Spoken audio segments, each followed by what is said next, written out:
রিজিকের চিন্তা করবেন না, রিজিকের চিন্তা করবেন না।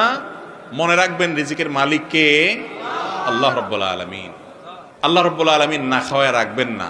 আল্লাহ তাআলা তার পশু পাখি সাধারণ কীট পতঙ্গকে যদি রিজিক দেয়, আপনি আশরাফুল মাখলুকাত, আপনার রিজিক আল্লাহ তাআলা অবশ্যই। শুধু রিজিকের ধান্দায় পড়ালেখা করা এটা কখনো সুশিক্ষা হতে পারে